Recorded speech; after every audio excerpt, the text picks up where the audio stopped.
From the KUAM Podcast Network, this is Rlene Live, with conversation on island issues facing Guam and the Northern Mariana Islands. Now, here's Rlene.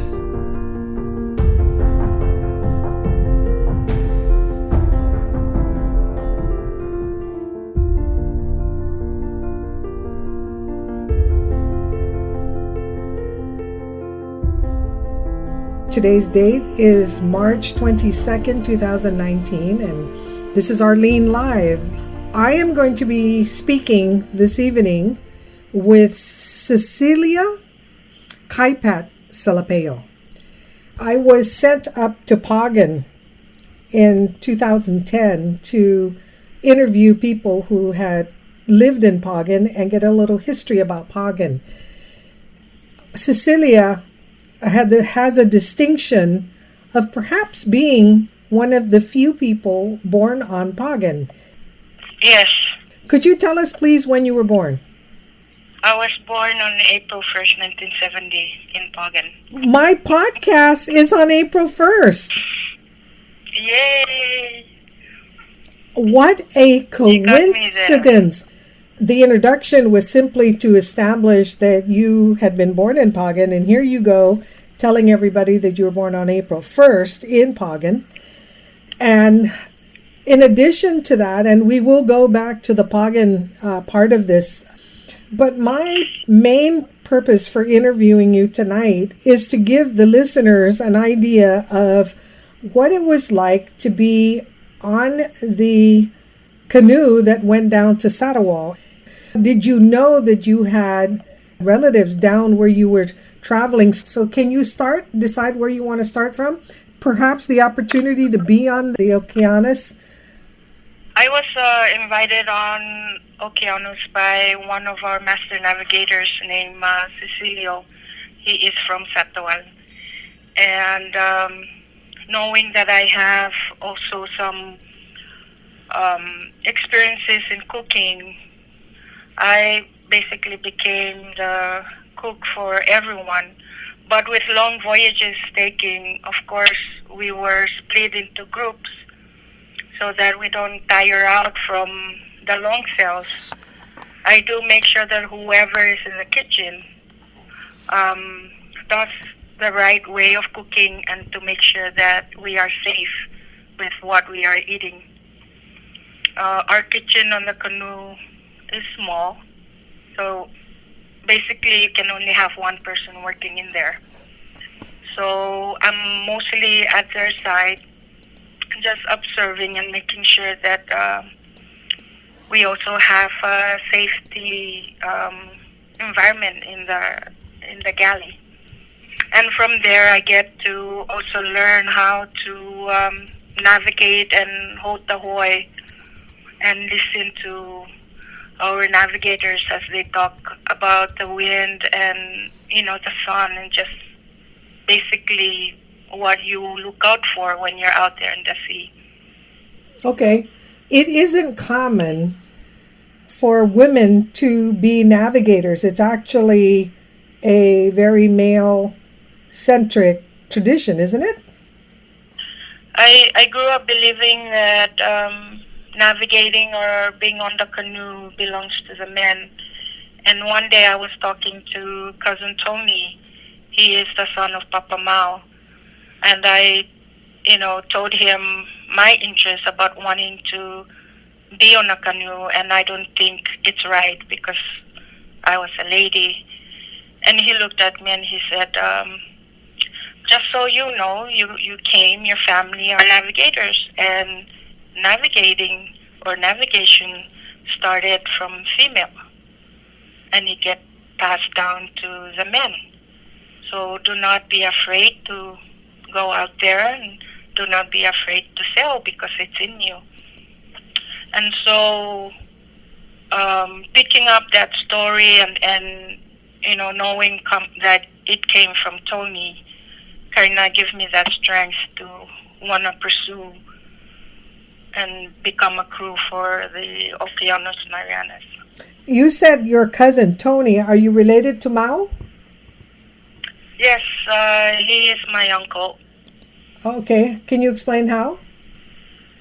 From what I know, and I'm sorry that my mom had passed away and I didn't really get the info, but they've met at one time when Papa Mao came, and they greeted each other and knew from their heart that they were related. It's just that it was difficult for them to meet up, and that's how Papa Mao came to the house from Sinta, not knowing that we were related. And when he saw my mom, they just,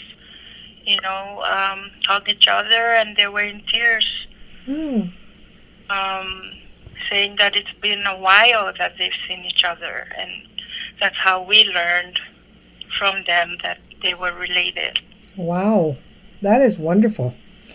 Tony said something to you that I find very interesting, and that is that your impression that navigating was strictly reserved for men, he tells you it actually started from women. Yes. Can you explain that? When I approached Tony, because Tony is building a canoe right now for the Chamorro community here in Sianamay, and we happened to be down at the Civic Center, and that is where the Okeanos Marianas was parked after it arrived from New Zealand. And I approached Tony and I said, brother, I'm really interested about the water, the ocean. I want to, one day be able to sail, but I don't think it's proper because I'm a female. And so he turned to me and he said, sister, do not worry about it because your ancestors are navigators, and navigating started from the women, not the men. Do not be afraid to go out there if you want to sail. Yeah, did he explain that further, what that means? I kind of did saw an article or a video of Papa Mao when he did spoke about it, it was like from bird. He was this bird that flew down to the island and wanted to be fed, and at the same time had this girl whom the bird had wanted to share the knowledge of navigation with her. Okay. And that's what had inspired me and made me think that it was okay for a female to be sailing. Yes, I follow that, but I'm talking about Tony. Did he elaborate how the women started navigation? No, I'm sorry. I didn't really talk to Tony about it. Okay. So, when did you leave Saipan? We left Saipan to Satawal on June 29, 2018. And we arrived in Grapefruit on July 3rd. And Grapefruit is another interesting island. Nobody lives there. But it's an island where one of the navigators or any navigator would sail to. And there's a chief on that island who happens to be a female coconut crab. We stayed overnight on that island, and then we departed on July 4th, and we arrived in West Fayal. This is another island where the navigators from the Carolines would also stop before they journey on to Guam and to Saipan. Okay. So after we left West Fayal, we arrived in Sadawal on the 6th. And we stayed there for maybe good 5.5 days. And knowing from my family that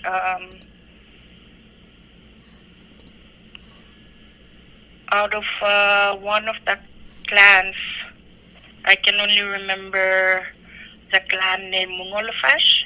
Mm-hmm.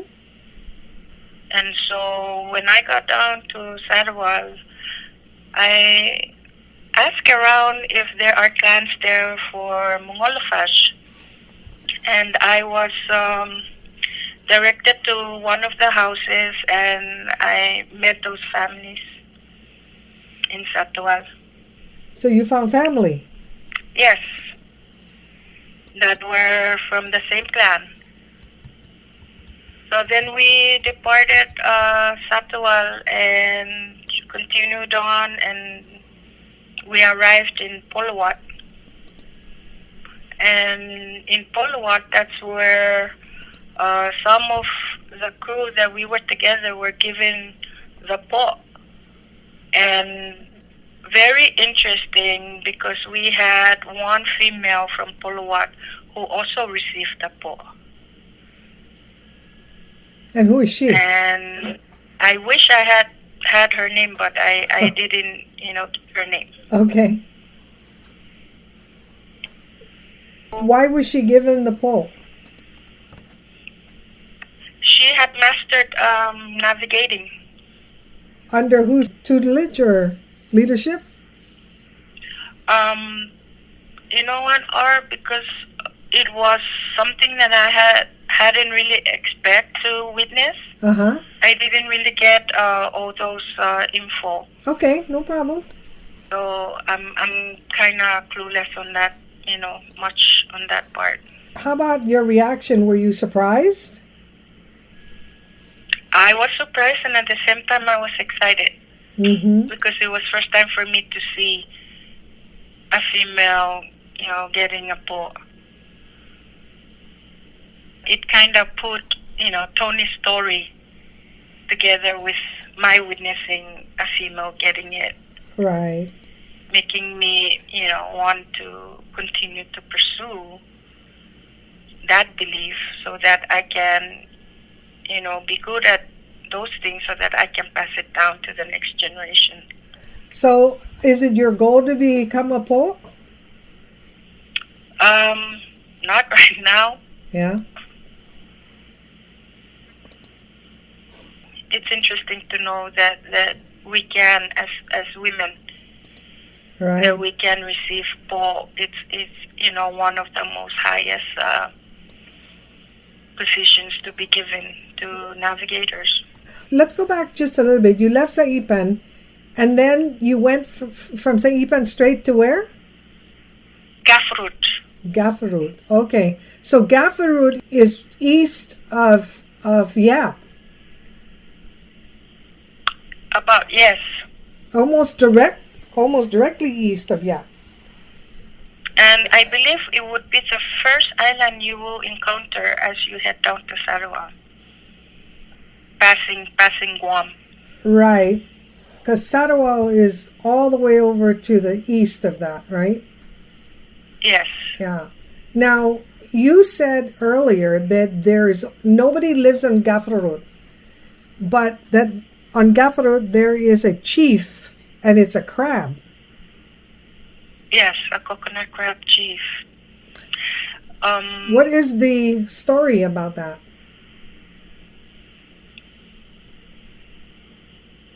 We have our navigators along with one of the chiefs of Sarawak who was present on this voyage, and they said it has always been that way, that there are certain birds, there are certain fish, and most especially the coconut crabs. They were like spirits of our ancestors who had lived there.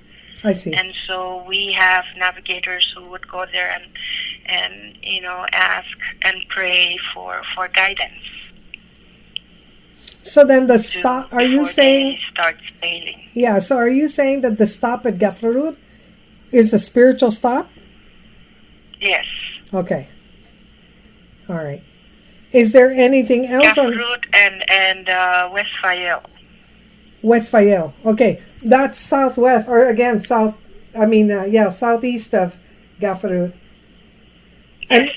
and what is, so if you do some, or if you go to Grapefruit and you pray to the coconut crab, who is the chief of West Fayel? I believe West Fayel belongs to Sarawal, Oh, it's as definitely well as Grapefruit. it's definitely on the way down. Right. But I mean, how long did you stop in West Payu?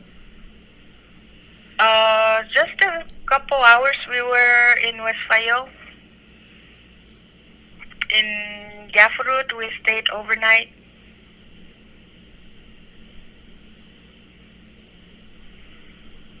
And then you went from West Payu all the way down to Lamatruck, or to straight to Sarawak? No, we went to, after West Fayo, we arrived in Sarawal. Wow, that's a long trek. Yes. How many days did it take? From West Fayo to Sarawal, Yes.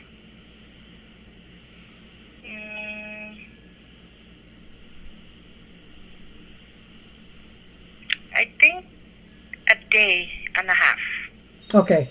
We departed West Fayo, if I'm not mistaken, on the 5th, about 3, and then we arrived in Satawal on the 6th, about 7 in the morning. Okay, so what time do you set navigation? What time do you leave an island? In the morning? It don't matter. It depends on the weather. Oh, okay. Explain that. What time did you leave Saipan? We left at 12 in the afternoon. That's when we were done with loading all the cargoes that we wanted to donate to those islands. Okay. So we departed in the afternoon. And how long did it take you to go from Saipan to Grapefruit?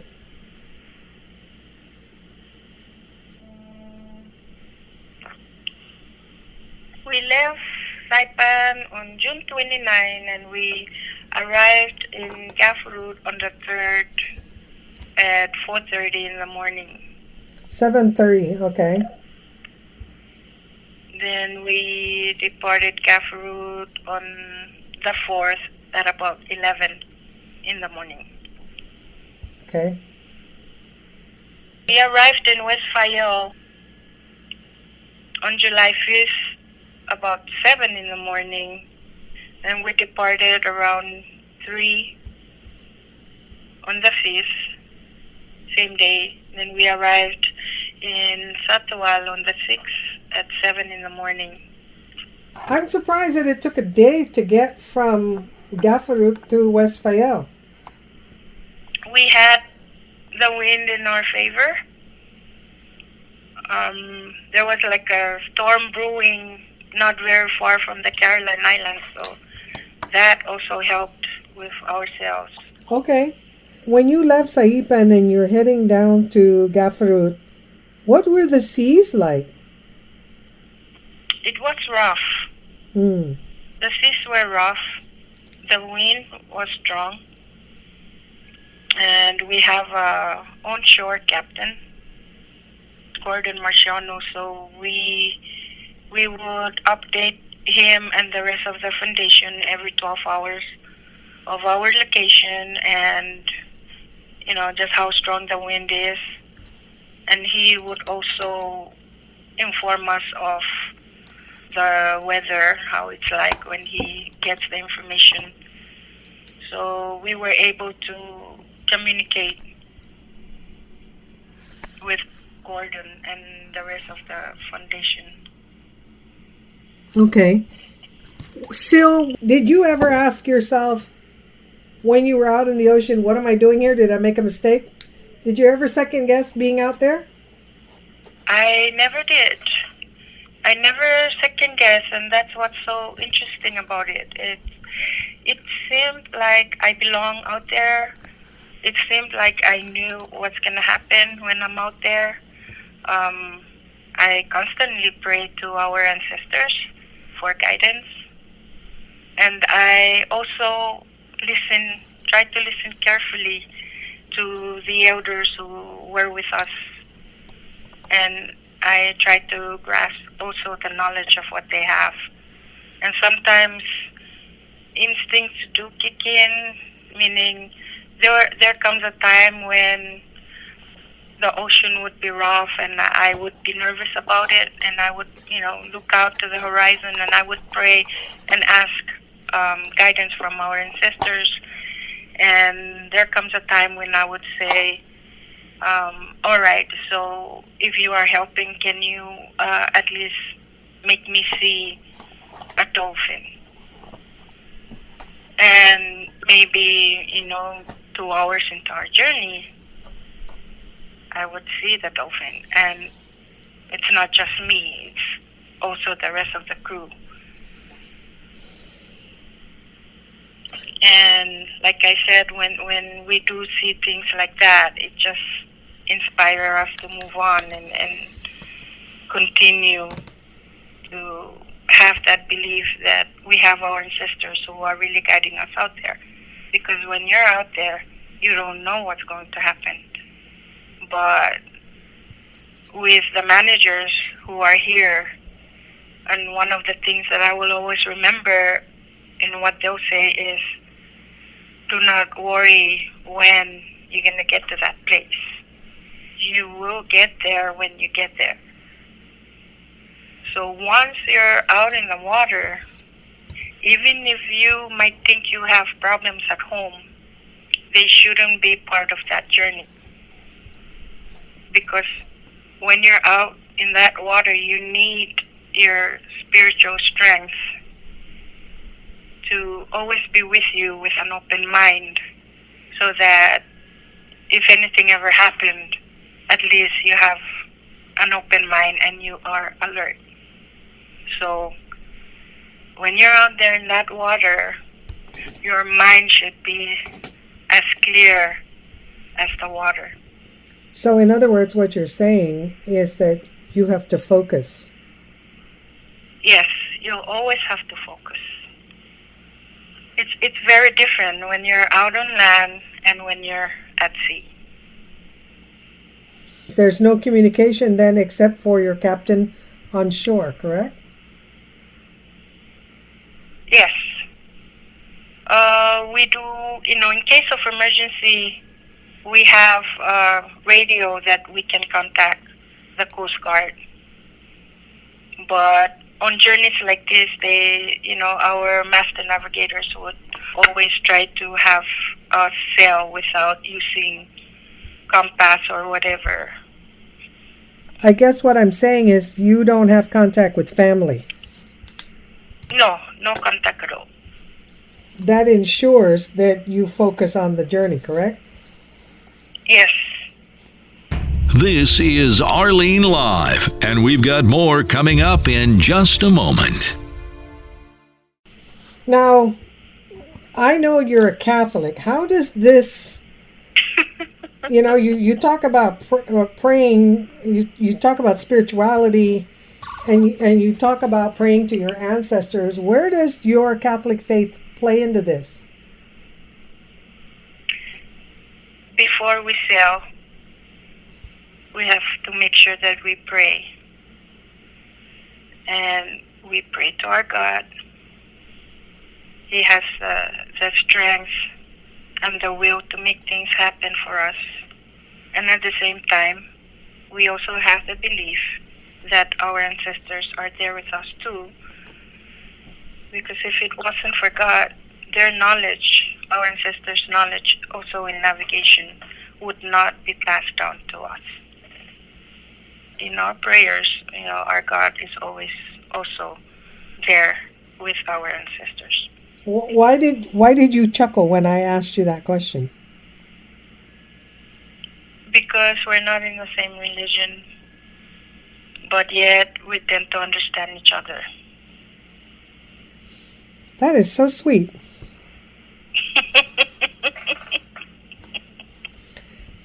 I have to ask, right?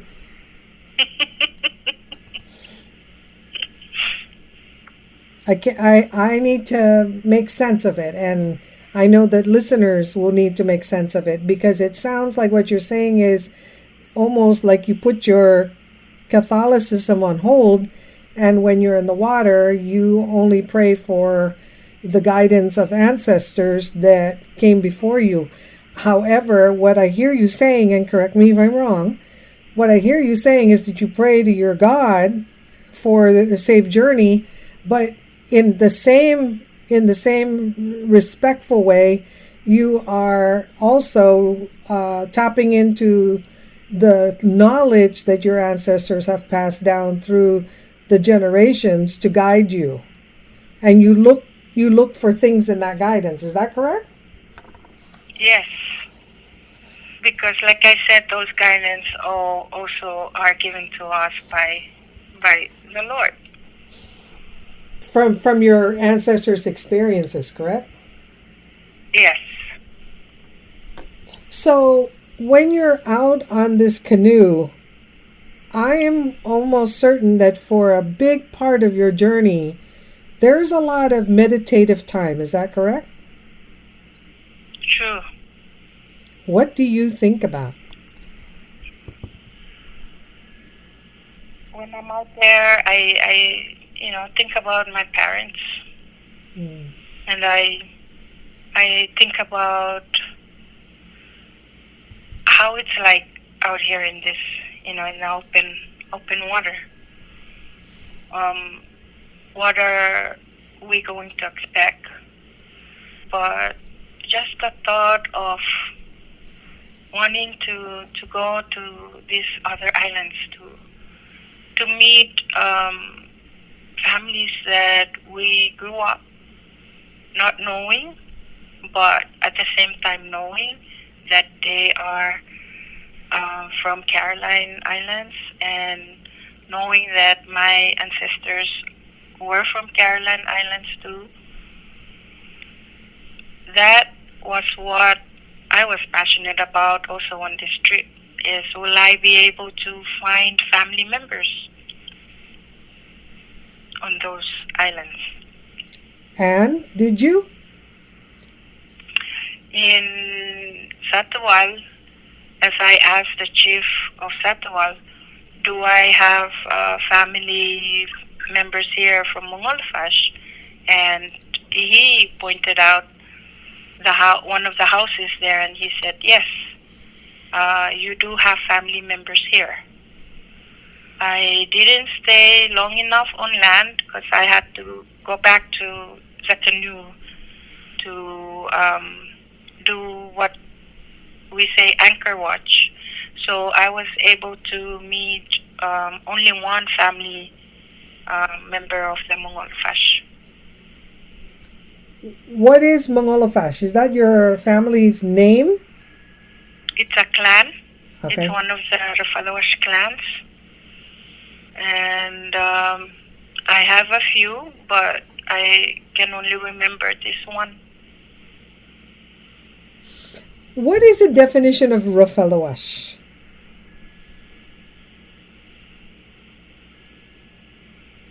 Rafalawash is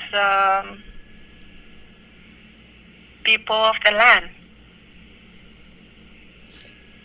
How is, down in the Federated States of Micronesia, you have the state of Yap.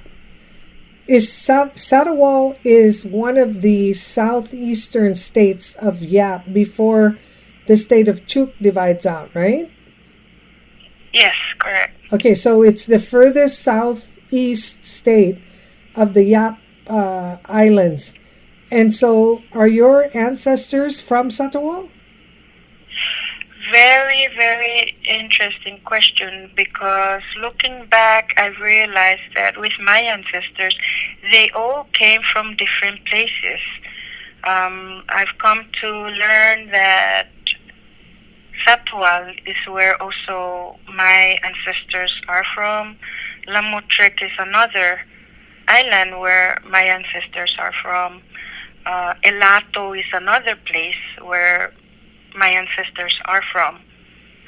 And then I also come to learn that Pulusuk is another very interesting place too, where my ancestors came from. So you're looking at the map of the Caroline Islands, and you have Chuk state and you have Yap state, but yet, the combination of these two is how I'm made up of. Yeah, but you have to look at it this way. I know that Pulusuk is part of Chuk, but Yes. Namatrek and Satawal and Ilatao, how do you pronounce that? Ilatao? Yes, Okay, those are Yap. But correct. But that's a modern day slicing, if you will, or dividing of those states from a political standpoint.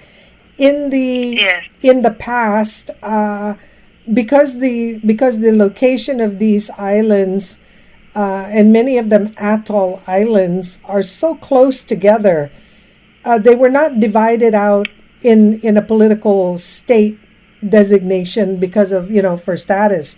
They were all part of Micronesia. So Pulusuk, actually the Mortlocks are probably more close to you than in a geographic location, but your ancestors from Pulusuk obviously came down to Sarawal, and then everything about Lamatrek and Ilato, they're all pretty close. They're like a hop, skip, and a jump, right? Correct. Yeah. So, from a political division, you're not Chukis. You're still Rafellowish. Or are you Chukis? Chukis, Yapis, they're all Rafalawash. Oh, I see. Okay. From Micronesia, we are all Rafalawash. So, Yap, Chuk, and Pohnpei and Kosrae are all Rafellowish. Yes, So it's only Palau that's not. correct. Okay. I was always under the impression Rafellowish just meant those from the outer islands of Yap. So thank you for the correction. I don't know why I always thought that. I think it's because whenever I'm speaking to someone who tells me they're Rafellowish, it is often within the Yap islands that they, Wolliai rather, or Faralap, Ulithi. So Unity. yeah, so those are names that I'm really, familiar with, but I've seldom hear any other than Pohnpei and Palikir, or very seldom do I hear any of the Chukis atolls. Mortlock, of course, I've heard, and Pingilap, Palikir, I've heard. Not in the same breath as the term Rafellowish. So now you're saying that Rafellowish is all the way across, all the way to Kosrae. Micronesia. Yeah, Western or Eastern Micronesia. Yes. And then, guess what? Tell me. And then your mama brought in the Western Micronesia by marrying your dad. So you're complete. Rafalawash. You're complete. How about that? That is too cool. And then you have the distinction of being a Pagan baby. My goodness.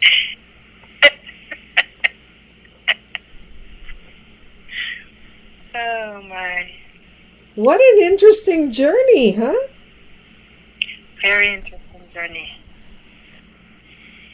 The chapter is about to close because another interesting journey is about to open up. That is Pagan. What do you mean about to close? You're not going to go out journeying anymore on the canoe?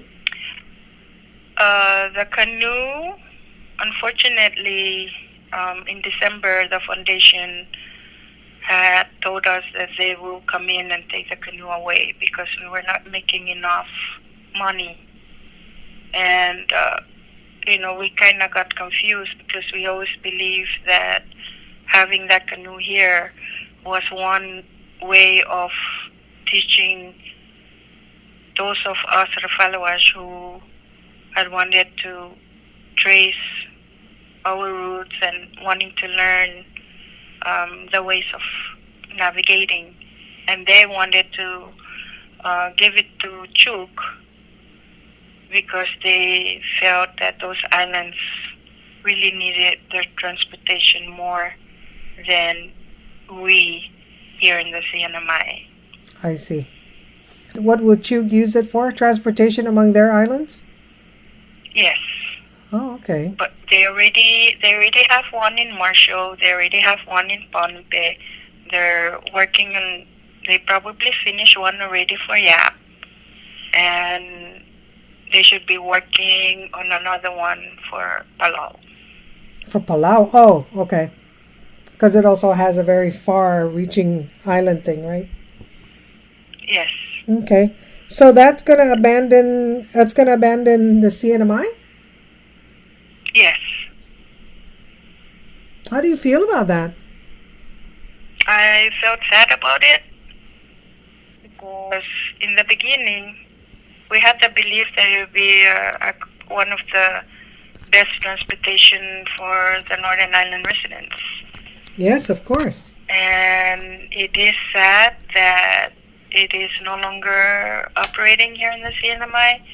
And we just had TPL announce a couple weeks ago that the agriculture homestead is now, the application is now available to the residents. And it would have been perfect to continue to have this canoe here to bring these residents up to the Northern Island. And it's a cheap transportation because we're using coconut oil. How does coconut oil fuel the engines? It's very interesting the way it is set up from New Zealand. They found ways to make it happen.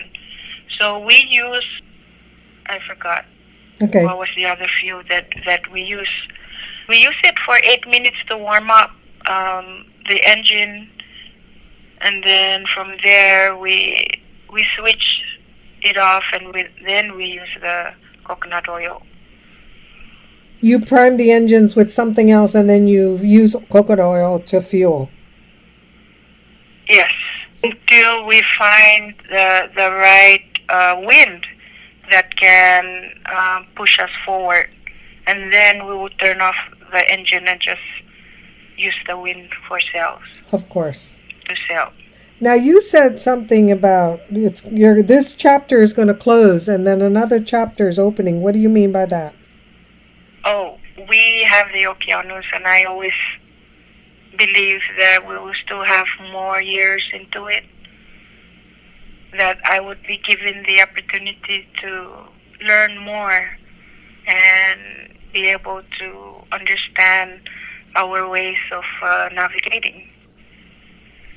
And since the canoe is not going to be here,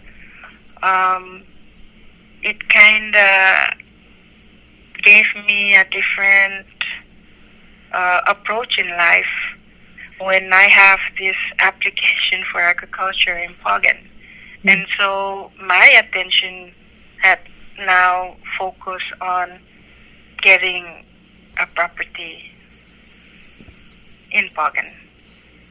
Before we start talking about Pagan, I want to mention to the listeners that you also had a very unique opportunity to take your husband with you on this trip to Sarawak.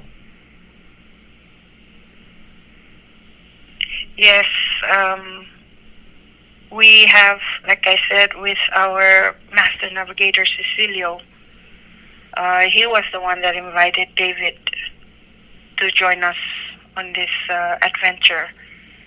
And I was surprised when David came up to me and said, Cap had invited me to join you guys to go to Sarawak. And I was like, well, what do you think about it? You can make it, or are you willing to come with? And, he said, yes, I do not want to pass up this opportunity. Wonderful. So even when David was on board, we were separated by groups. So we don't really, mingle with each other. I believe that. There's so much to do, and then one of you is awake while the other one is sleeping, correct? Got to keep you apart. But yes, and while on the canoe, I didn't really think much of my duty or responsibility or the fact that I am married to David. He became one of the crew. Right. Just like me. So there was no such, loving relationship. It's when it's time to work, you gotta work. Yeah. And he didn't have any control over you either because he's not the captain, right? He's not the navigator. He was, it's very interesting to watch him as he learned, and he was learning under other people's guidance and not mine, and that's what's very interesting because we get to talk about our knowledge, what we've learned from other people. I think it's a wonderful experience that both of you traveled together because even though you didn't see each other a lot, maybe, or interact, you were not on the same team. You have this now as a memory that you can have forward. You can always think back of that journey to Sarawal together. Very much so, knowing that he is also a Rufaloash who grew up in a Chamorro culture. I had wanted to expose him as well to knowing where his family came from. Now, more Arlene Live on the KUAM Podcast Network.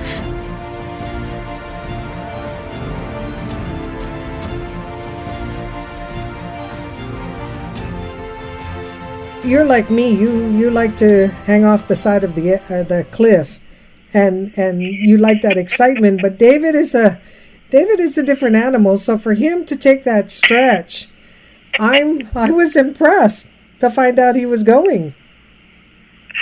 I was surprised myself, and in this trip alone, he kind of looked at me and said, "Why?" I said, "Why what?" He goes, "Why did you choose to be on, to sell? Why did you choose this kind of life? To be out here getting wet, not having enough sleep, and aren't you scared?" And I said to him, "You know what? I didn't choose this kind of life. This canoe chose me." And I felt that that's how it was, because when I'm out there in the water, I'm just like, I'm okay with it. I don't get dizzy. I don't get seasick. And even on the rough weather, it was okay for me. Wow, you got good sea legs, huh? Or I think so. I think it's probably a good middle ear. Because most people get seasick just in the harbor. So how high were the swells, Sil? I never looked into it, but I believe 8 to 12 feet. That were coming broadside? Going down to those islands, I didn't really, recall the swells, or to even, look into our book. Yeah, but you said that it was rough. It was. You have, constant waves hitting you on all sides of the canoe. But the interesting part about it is the way you hold the hoy, and knowing that if a wave is getting close to your canoe, you gotta have to pick up that hoy as high as you can so that the canoe can just ride out the wave without dipping low and allowing the waves to splash onto the canoe. Well, I can see all that during the day, but how do you do that at night? when you don't see the waves coming at you? That's very interesting. I never thought about that. Because we were just like guiding ourselves with the stars. Okay, we need to get to this point. All right, so, basing our knowledge on the latitude and, the distance that we're at. And that's what kind of helped us. It's very different the way you see the waves at night and the way you see them during the day. They seem to have calmed down. Right. When it's like nighttime. I was going to say that right after I asked the question, because it dawned on me that during the daytime you have a different kind of a pool that you do at night because of the moon, right? Yes. And also during the day you've got a lot more going. You got more wind action, probably different kind of wind action. But yes, more energy. When we're out there, even with the moon and the stars, you still have to have what we call night watch, where you walk around in the canoe if your shift is up to make sure that there are no debris out there in the water. You just can't move forward and decide, okay, I'm heading that way without even thinking that there might be something in the water that can get in your way. And so, having that knowledge from our elders who were on the canoe has allowed us to even sail at night and not feel scared about it. That's what I'm saying. But you have the luminaries of the moon and the star to be able to give you enough light so that you can have that watch, that you could see that there's something in the waters, correct? Yes. Yeah. Now, did you come across any debris out there? We did came across, and it was during daytime. Oh. What did you... We didn't encounter anything during nighttime. Yeah, what did you come across during the day? We came across some buoys that were like attached together, and we came across some logs. What kind of logs?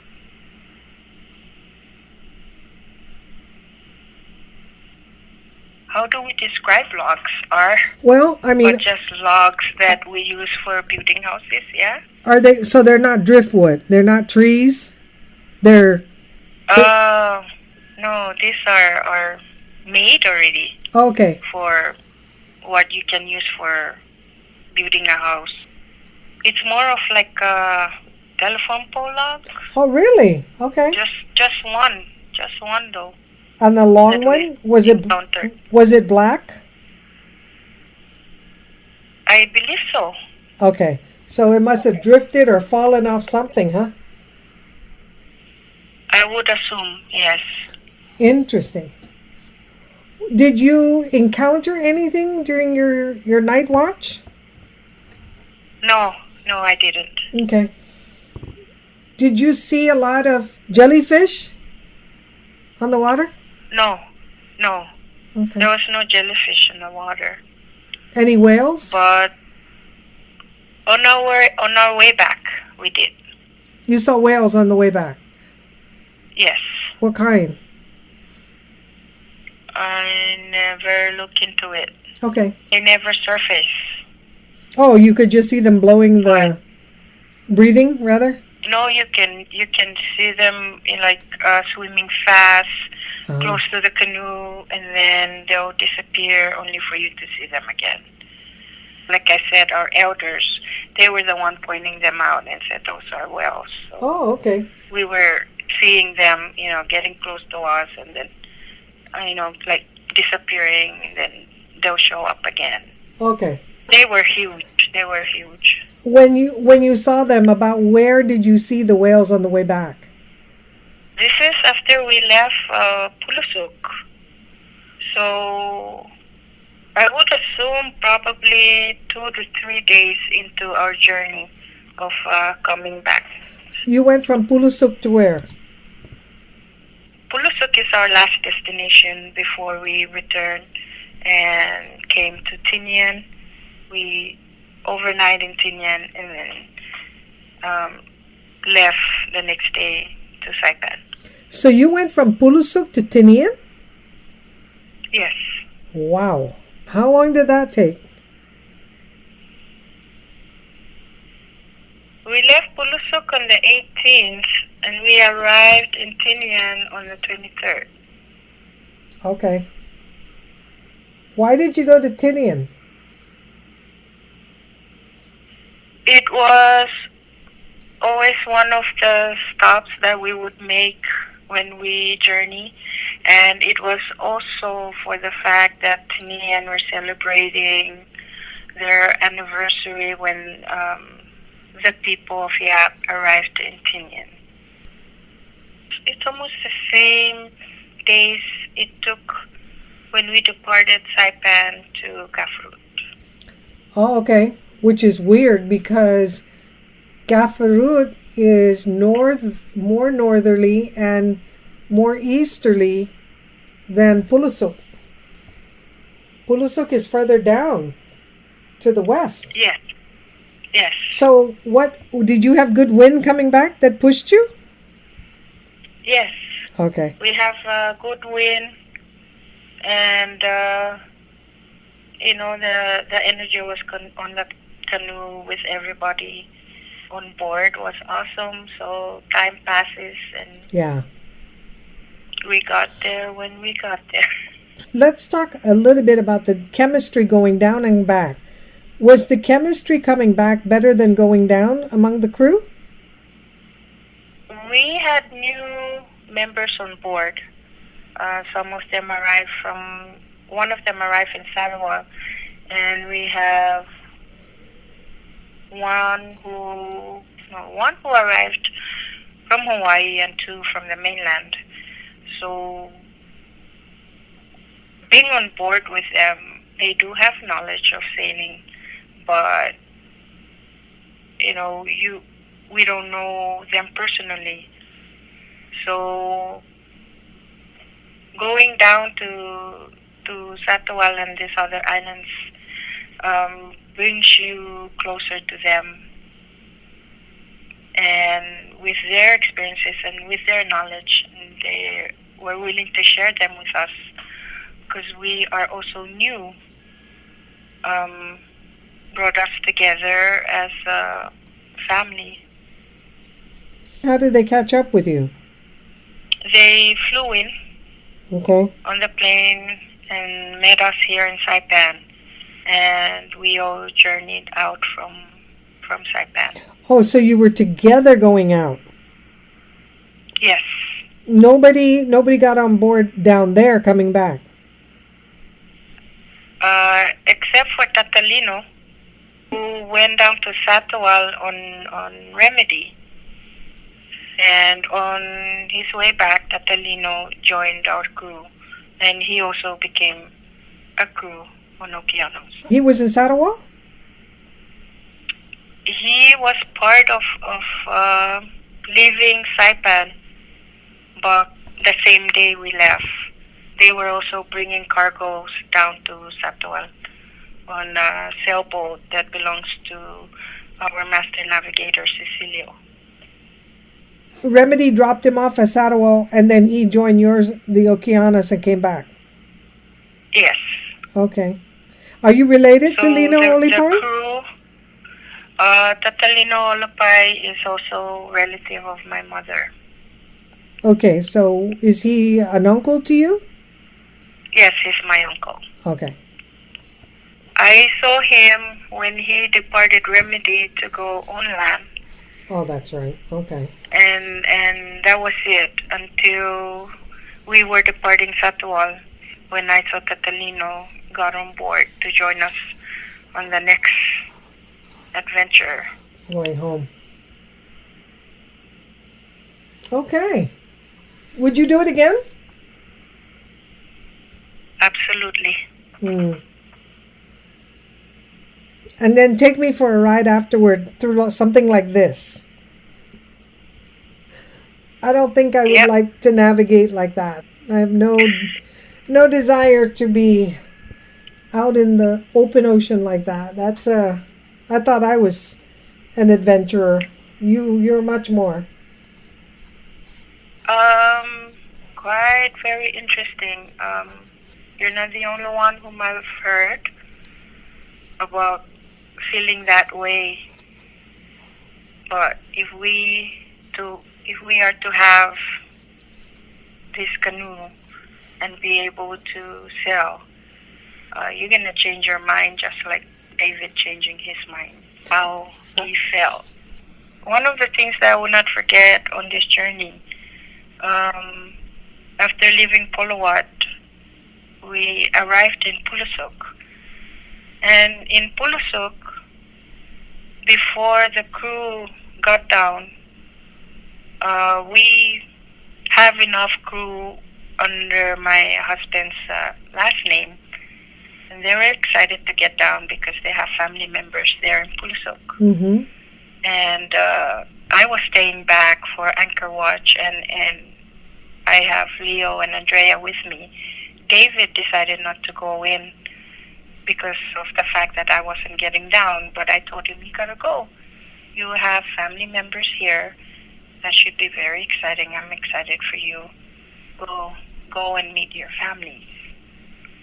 So Andrea, Leo, and I had stayed back on the canoe, and then the following day we had some of the crew who were on land came out to relieve us. So we got down and we went inland, and one of our guide was Tom.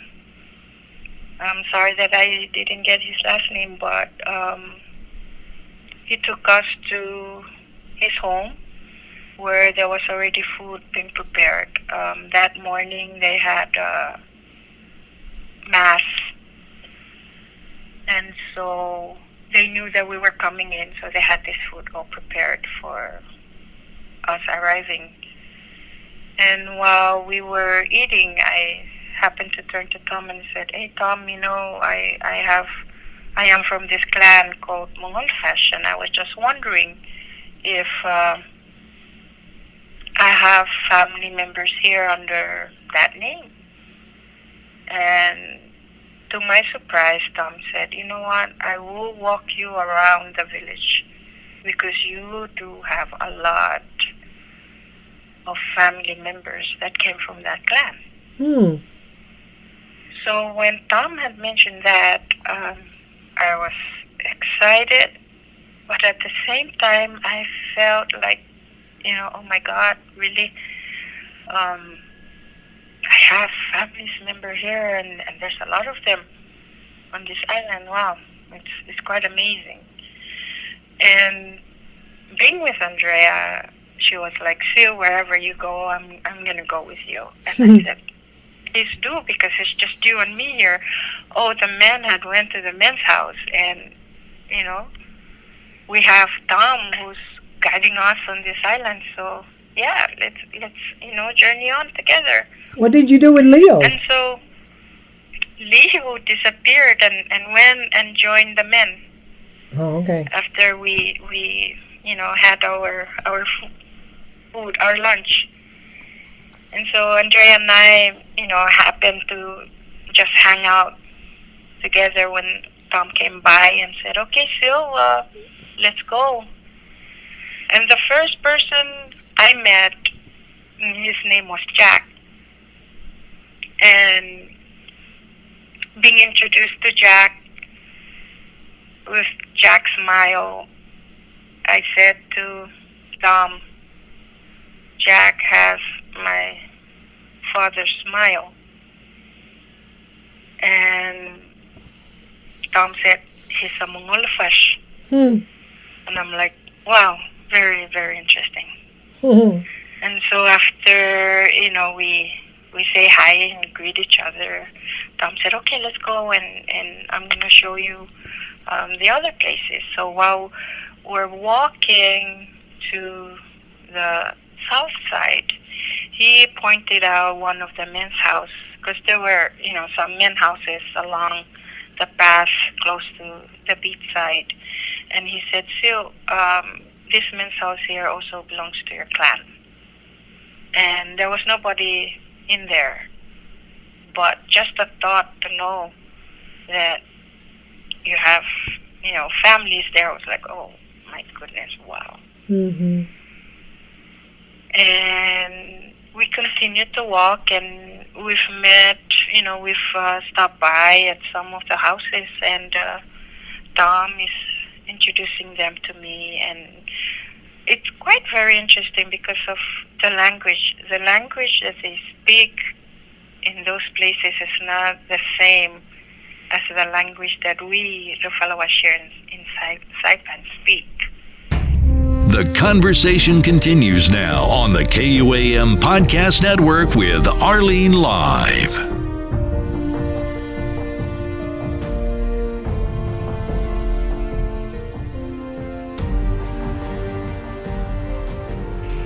So I can only pick up just, little phrases or things that are kind of similar to the way we would say things here in Saipan. Mm-hmm. But just with them, reaching out to hold my hand and smiling and saying welcome, was enough for me to say yes. I didn't feel anything different about it, Mm-hmm. but just the thought of, like being in a lost world, and you get to find, pieces of the puzzle, and you're putting these pieces together to form that, to have that picture that was never clear in your mind.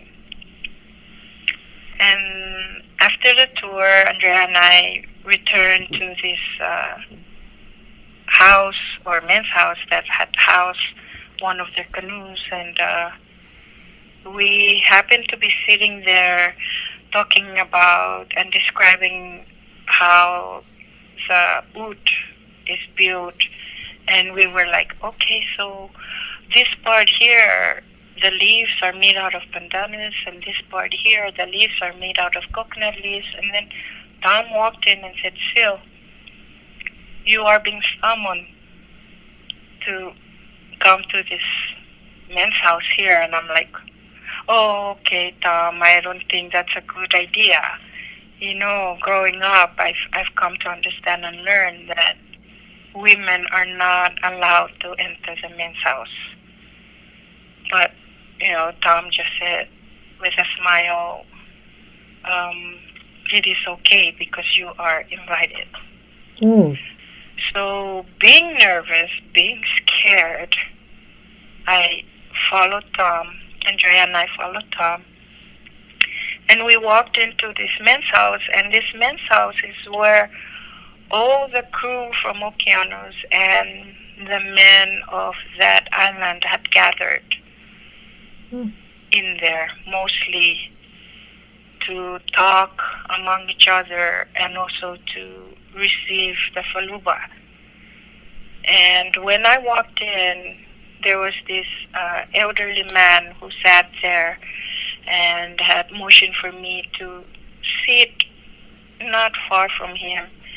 And I just observed him and Tom as they once again converse in languages that I couldn't really understand, but I can tell they were saying something that has to do with me, because that elderly man would turn and looked at me and smiled. Mm-hmm. And he talked again, and Tom got up and got these cups and gave it to me and Andrea, and they filled them up with faluba, and had said that this man had wanted you to join him in having faluba. And I've come to find out that this man, in which I had failed to once again get his name, is also a family member from Mungolfash. So Andrea and I were sitting there drinking our faluba, and at the corner of my eye, I saw Tatalino walking to the men's house from the beachside, I just, immediately jump up and I said, "Forgive me, I need to exit this house. Tatalino is on his way, and I don't want to get scolded for it." So I come right out of that house. Tom followed behind, and he turned to me and said, "I'm sorry, Sil, but we're not done. We still have to go. You still have, other places that you need to see and other people that I want to introduce to you." So we're walking along the beach, not knowing where to go, and there was this canoe there that is called Omega, and Tom had turned to me again and said, "Sil, this canoe here belongs to your clan. It is called Omega." And I said, "Oh, the whalers." So, Tom stopped in tracks and looked at me and he goes, "You know what, you are correct. Because your families, your ancestors are whalers." And I said, "No, Tom, I'm just kidding. I'm kidding you. I've heard it from Chris, my brother, but I didn't think it was ever serious." And he goes, "No, it is serious. And it is true.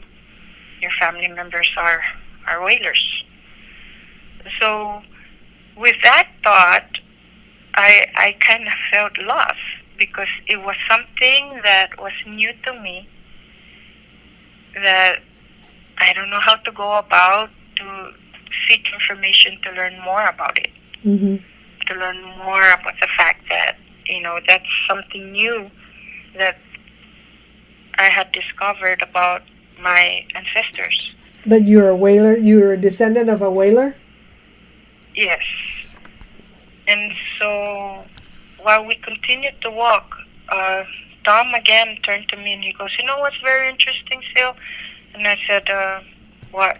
He said, "When your first group came in, we had one of the men here who had mentioned to them that they knew that there's a family member on board. One of your crew approached and said they are that family member, but the truth is you are that family member." Somebody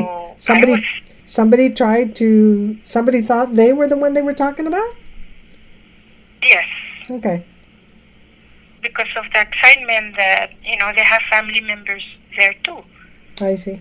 But I don't know how, and I'm sure, that with what they know growing up and with our ancestors and all that, they already knew ahead of time that there's going to be a family member on board. And so that's when I was told about that story, that it was I. And so we continued to walk, and again we arrived at one of the men's houses, and I abruptly stopped Andrea and I said, "Let's not approach it because it's a men's house." And Tom, being in front of us, didn't realize that we didn't follow him. So he went into the men's house only for him to walk back out and motion for us to come over. So we walked in, and again there was an elderly man sitting, and they had motioned me to come and sit next to him. So I went up and I do what we know what to do and how to greet our elders. I held his hand and I kissed it, and I sat down. And sitting down, the men started walking into the men's house, and they all started sitting down in a row, and I started getting nervous because the more I look at these men, their faces, became so familiar to me that I was able to point out faces that I can say belong to my dad, belong to my dad's siblings, and even a few that I can point out and said, "That's my nephew Josiah," or "That's my nephew June." I sat there. I was overwhelmed. And Tom had spoke to me and said, Sil, they wanted to know you. Can you please share to them about you? Tell them where you came from.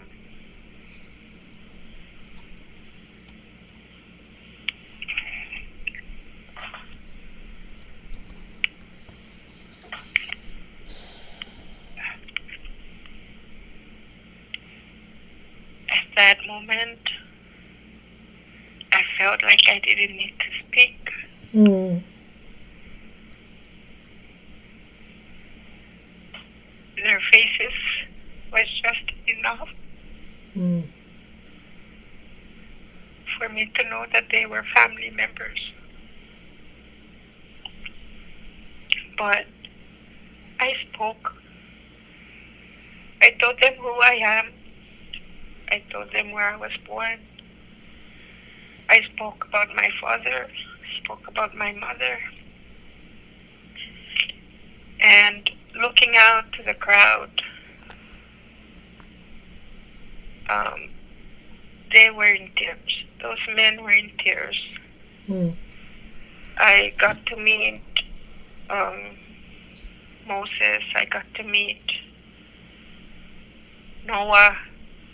These are brothers of Jack. And they are the ones mostly that had carried that facial expression that I can see. So here I am thinking that, losing the face of my father, only for me to see his face on these family members. I sometimes do not know how to really feel at that time. It's just, I felt joy, I felt happy. And the elderly who was the leader in that man's house had asked that I seek his wife out to go and introduce myself to her, because she is also one of the Mungolafash member. So I did. I seeked her out, and it was overwhelming. It's like walking in there, finding families that you do not know that exist out there, and to also feel welcome even though the language spoken is different. Mm-hmm. Still you can sense that connection just by looking at them and just by that, their expressions, their facial expressions. So before I had departed Pulusuk, because I was scheduled again to go back onto the canoe, I always carry one of the photos belonging to my mom and my dad, and behind my dad's photo, I wrote down his full name, my mom's full name, and I listed all my siblings' names, and I handed to Tom, and I said, please, this is for my families who are here at Pulusuk. And him just looking at my dad's photo, he goes, oh my gosh, Sil, it is very true. These are your families here, because your father's photo has Moses' face, and you can see Noah, and you can see Jackie. And so when I came here, I thought that from my father's side, I'm going to have that mongolfish, but I was told by Sister Cinta that even my mother also has the clan of mongolfish.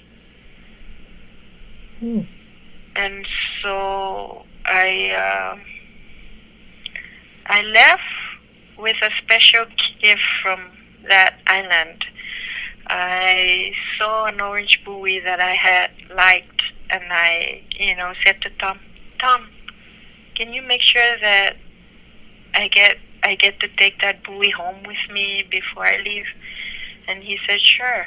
And so on that day, that buoy was brought to the canoe, where some of the children and some of the elderlies and the adults there had signed that buoy.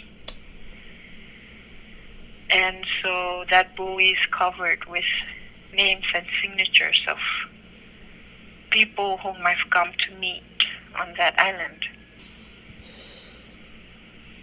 Your family, right? Yes. And even folks that I've come across, that I've met, also got to sign that buoy. And along with that, I was handed also one paddle that they use in their sailing. And it was brought on to the canoe by Chief of Sarawak. And it was because we had requested to have something from that island. And so it was one of the paddles that I was able to bring back with me. They gave it to you as a gift. Yes. Don't go away. There's more coming up with Arlene Live on the KUAM Podcast Network. For those of you who are listening to this, when Cecilia Kaipat Selepeo was born on Pagan, she was only an infant when her father was murdered there. So Sil has never seen her father's face. The only memory she has of that face is through photographs, correct? Correct. And dreams that I used to have also of that. Yeah. Did it bring you closure, Sil? I don't think it really did. I felt like I still need to go back and learn more. I don't think I'm satisfied with what I learned in just a day. Yeah.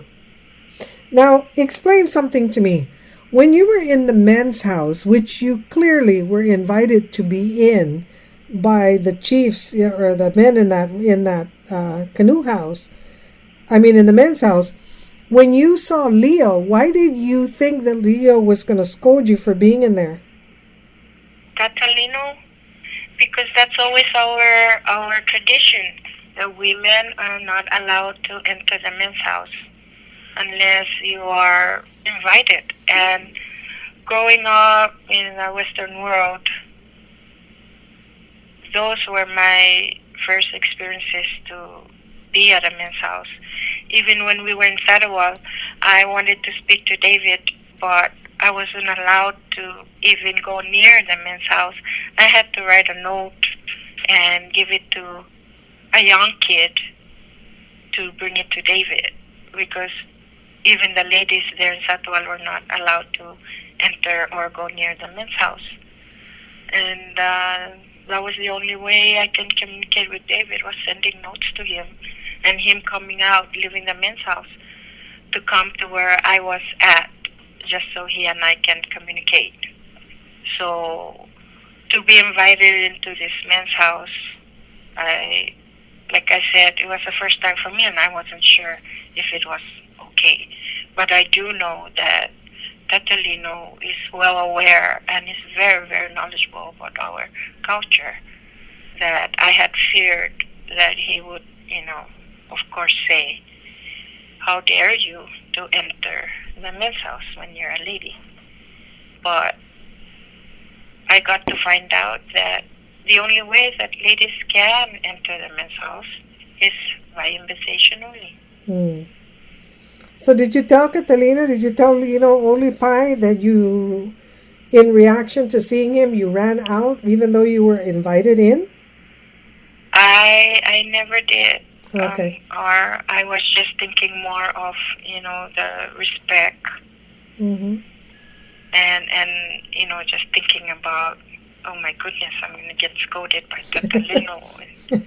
I don't think this is right, so I'm out of here. And they didn't stop you? They did? It didn't, because I didn't see Catalino nearby. I'm sure that if he was, I wouldn't enter that man's house. No. What I'm saying is the men who invited you in didn't say, no, don't go? Oh, no, I think he understood. Oh, okay. I believe he understood where I was coming from. I'm sure he appreciated it then. Oh, yes. Quite very interesting. Like I said, I was overwhelmed, overjoyed, honored, most especially honored. Yeah. That I got to be invited to these two men houses, and for them to show me that they are family ties, and that it's okay. I can always go back if I have the opportunity, and to know that they are there. I can now feel that I am not an outsider. Stay where you are. The conversation continues with Arlene Live when we come back. Did you feel like you were an outsider? Oh, yes. I like I said, growing up in the Western world, and you see the way they dress, the way they talk, the way the women respect their men. It's just, it's the culture that we are losing here in the CNMI. We are finding ourselves becoming equal, where back in those islands there, they pretty much continue to respect the culture and the traditions of the way we are and the way it used to be. That's a very interesting statement, Sil. That equality is going to destroy traditional culture. It is interesting. Gender equality. Yeah. So how do you feel about that? Do you care to be equal?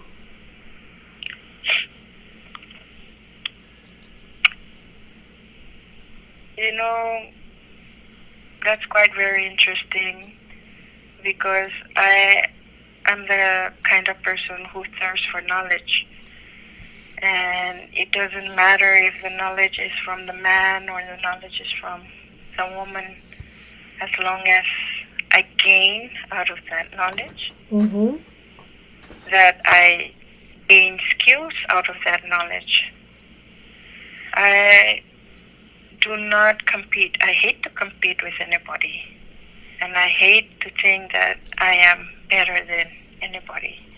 But just that hunger of having those knowledge and being able to be self-sufficient and to be able to do things that I think it's part of my survival. Those are what matters to me to want to learn.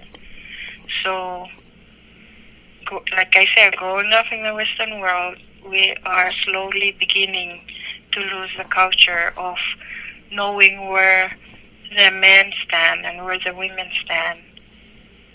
And then I get to be pushed into the real world of my own culture and how it's like. I had come to want to embrace it at the same time. But I also believe that for me to survive in this world now, I need to learn and get the knowledge from both worlds. Hmm. Which brings you to Pagan, doesn't it? Come again, R? Which brings you to Pagan. Yes. Why do you chuckle like that? Another interesting topic about Pagan. So why do you chuckle when I tell you that?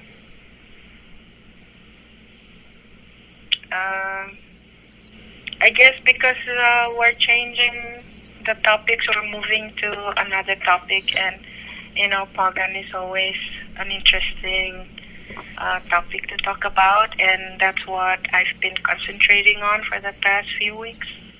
The reason I asked you why you chuckled is because I'm saying that in the framework of what you're talking about, this embracing of the two worlds is what's leading you to Pagan. Yes, and that's why I chuckled, because it's like the information is just falling into the right places. Everything seems to be connected, and that's why I had chuckled, because it's not something that I'm not familiar with. Mm. So in that chuckling is like accepting the fact that Pagan has been mentioned in this story of learning from the two worlds. Mm. Because I felt that that's what my life is made up of. So what is this chapter on Pagan, Sil? 2 weeks ago, it was announced in the newspaper that the agriculture homestead for Pagan residents the application is now available at DPL, and you are to get an application if you are a voter of the Northern Islands. So I went and I got the application. I'm in the process of filling it out now. But at the same time, I am waiting for answers from the Catholic Church to release information about my maternal parents and my paternal parents. My maternal and paternal grandparents. Because that's one of the informations that are needed in order for me to complete my application. So you have to prove that you have lineage from Pagan. Yes. And that we are NMI descent.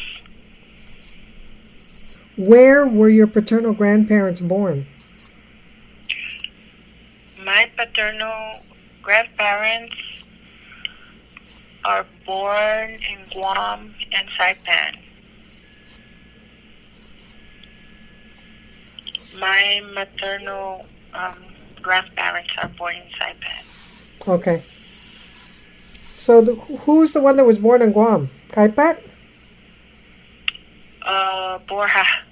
Oh, That's my dad's mom. Okay. What was her name? Joaquina de la Cruz Borja. And she married who? She married Sotero Malus Kaipat. Sotero Malus Kaipat. My grandfather.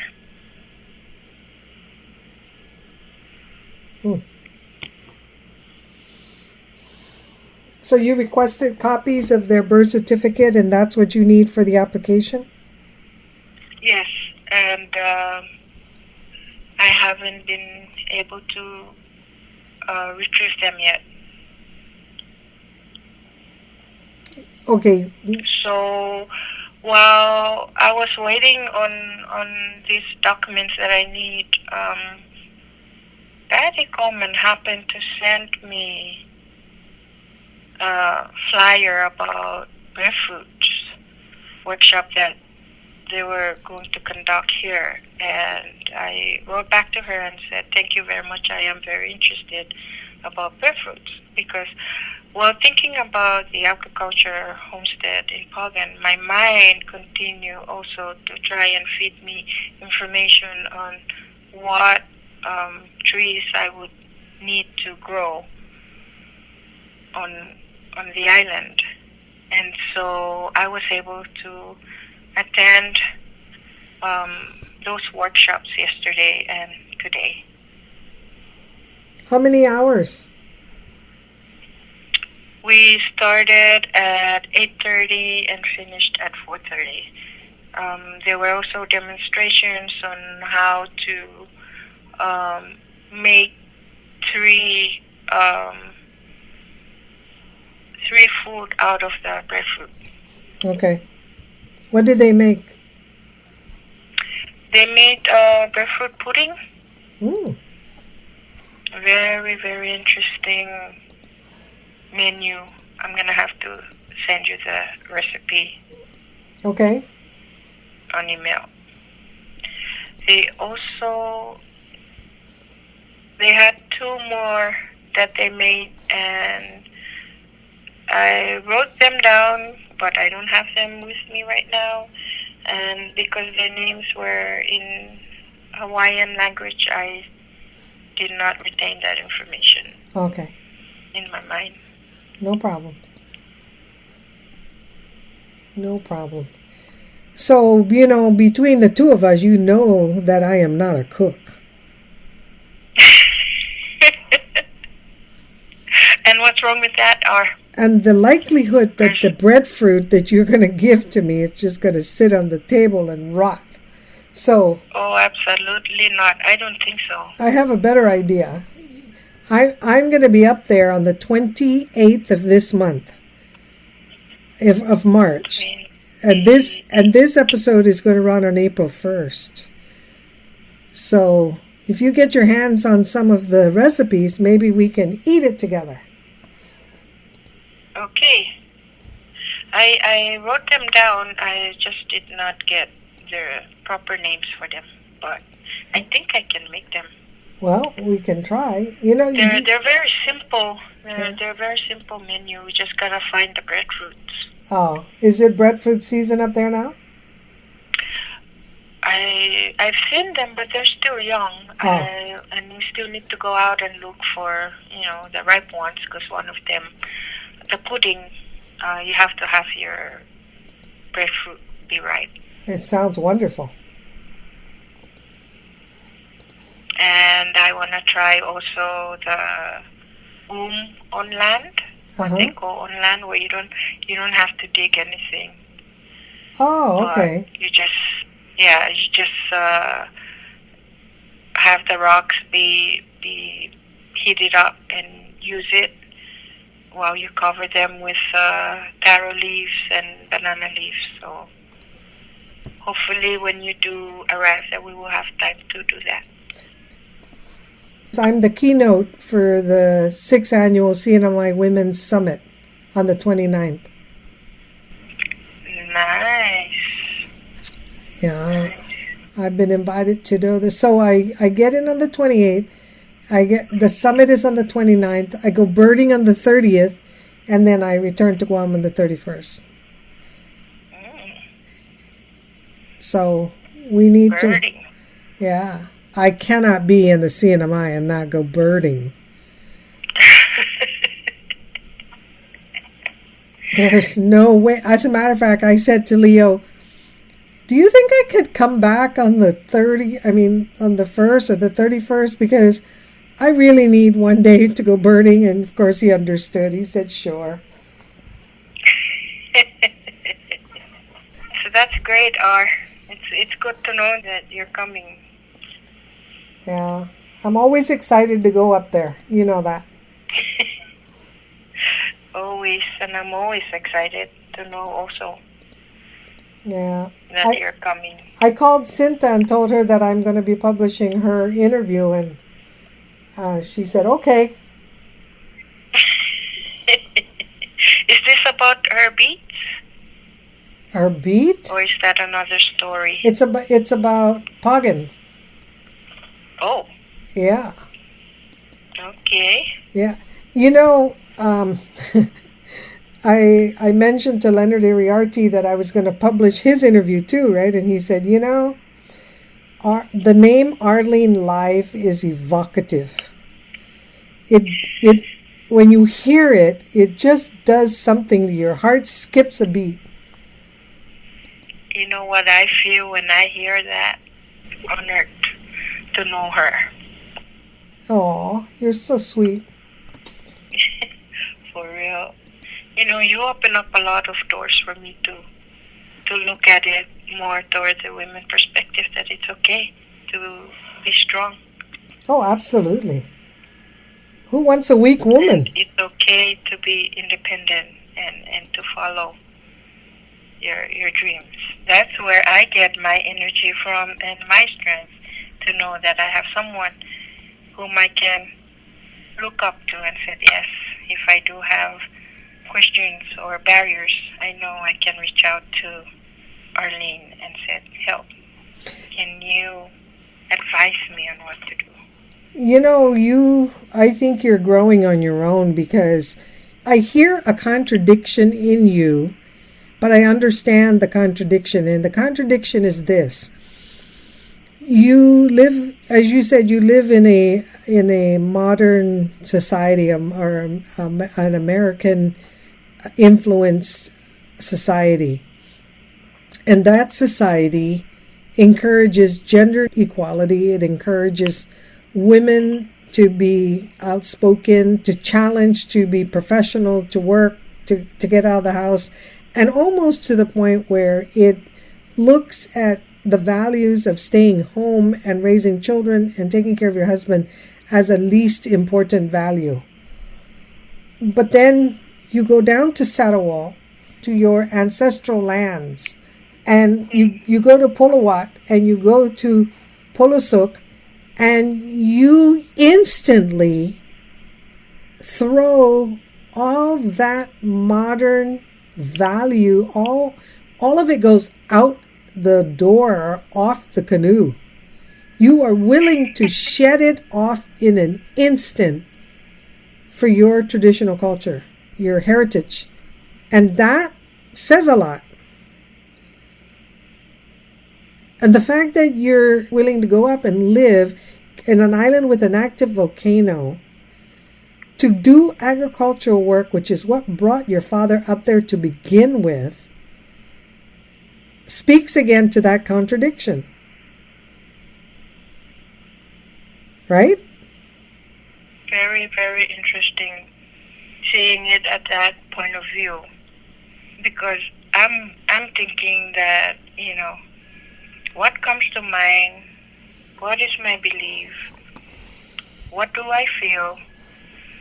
Am I comfortable in that situation?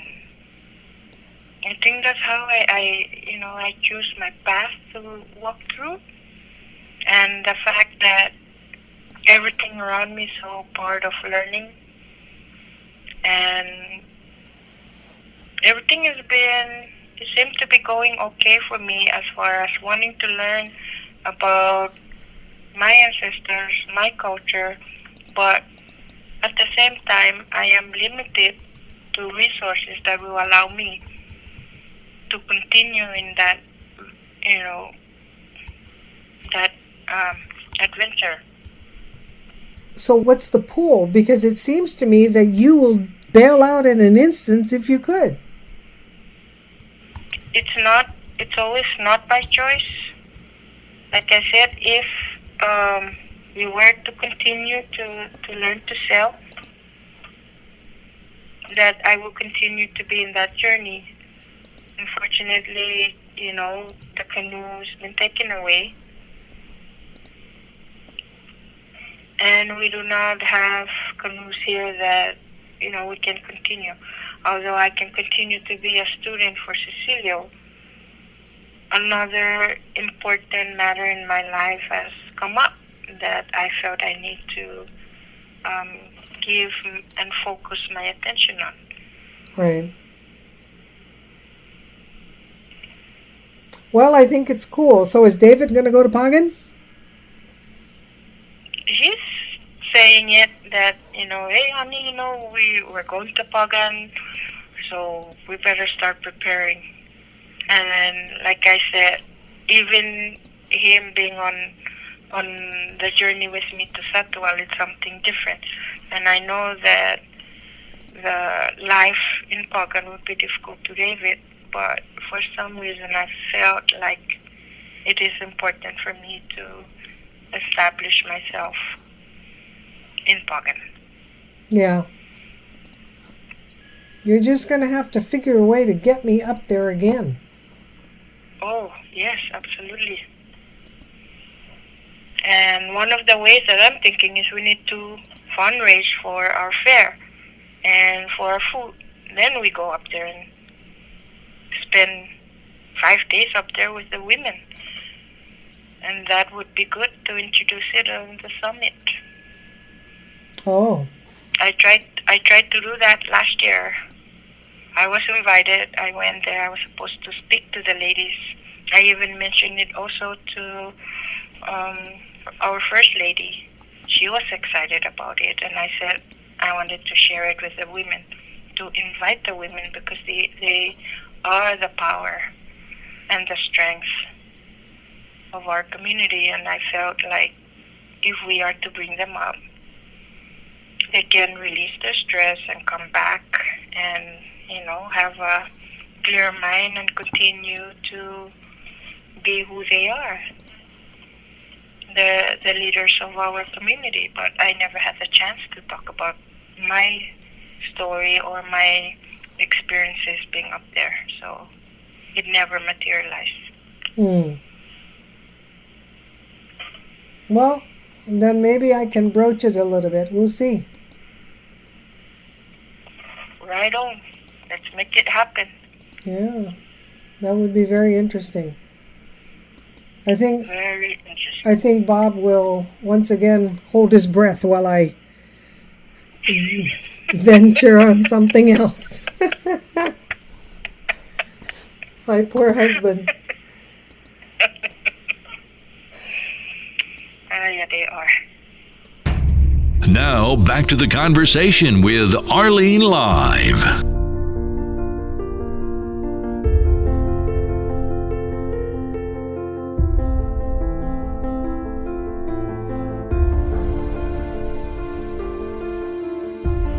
So let's end it now. It's 11:59, so by the time we turn this off, it would be midnight on the 23rd. Wow. We've talked from one day to the next. Amazing. Time doesn't matter when I'm talking to you, but like you said, it's already midnight, but it's okay. I'm looking forward to seeing you in person. I still apologize for not being able to make it to your workshop the last time. I was excited though, but don't worry about it. It's okay. You're invited. If you can come, that's great. If you can't, I understand. But I'm definitely going to make time to see you guys this trip again. And I will make time also for you. Yeah. Would you like to give a parting comment, or would you like to tell anybody who might have an opportunity to sail what you think they should do? Or I would like to say to the listeners to believe in yourself. If you feel that you can sail, have no fear. You'll never know how it is like until you actually sail. So take that step, take that first bat, and move forward and accomplish your dreams. Yeah. Thank you. Yeah, thank you too. And before we close, I want to say that I think that Leo had such a wonderful time being on that canoe voyage, but I'm really glad that he's at the Humanities Council, though. Yes, we all are. We're very happy with Leo being there, and we're we're glad that things are moving forward with him. And I'm also very happy that he's including you also in things that are happening there. Yeah, It makes me happy. I'm very privileged. I really feel privileged that he's embraced oral history and wants it to develop in the CNMI. He's a very strong believer also in that. Yes, and in that way, I'm really grateful to him for that. Leo is very humble, and I don't see him taking sides. Yeah, well, you shouldn't take That's sides. why I also agree that he, be the right person for the position in the humanities office. Yeah. Well, I told him I'm willing to do whatever you want, and I'm willing to help you develop oral history in the CNMI. That's So wonderful, R. yeah, so I look forward. Thank you for that. I look forward to 2019. Me too. I'm excited. Yeah. Okay. Well, thank you very much again. Okay. Appreciate it. Thank you too, Thanks R. for your time. Take care. Adios. I love you. I love you too. Adios. Okay. Good night. You've been listening to Arlene Live on the KUAM Podcast Network. Join her every Monday for a new edition. Log on soundcloud.com/KUAM News or listen anytime. Scroll down and click on Arlene. We welcome your feedback and suggestions. Email Arlene, RLENE, @arlenelive.com. Thanks for listening.